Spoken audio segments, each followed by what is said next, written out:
Well, we don't really know. I mean, I don't know what the SNP strategy for independence is at the moment, but in fairness to Hamza, he's not been in office very long. He's had an awful lot to deal with. And we do need to get that special conference rearranged that we were supposed to have before Nicola resigned and we had a truncated leadership election.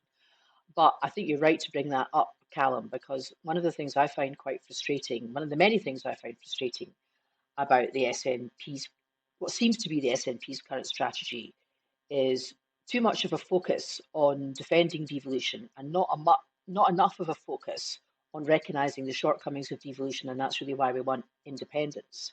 So I'm on the record as saying, the party needs to stop banging its head off the brick wall of devolution, stop taking legal challenges on devolved issues against the British government, which it can't hope to win.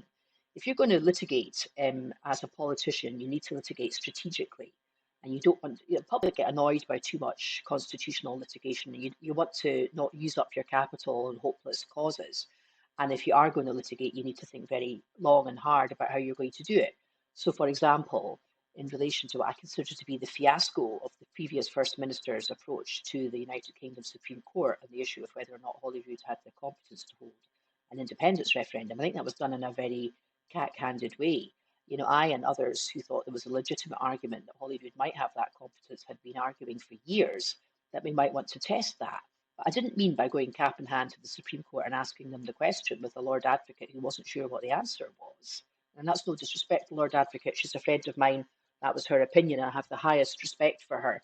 So, of course, we should defend devolution, but I think the SNP needs to stop expending so much political capital fighting battles it can't win over devolution and instead apply its intellect and its energy to addressing the big issues that people who voted no in 2014 want answered before they be prepared to switch their votes to yes.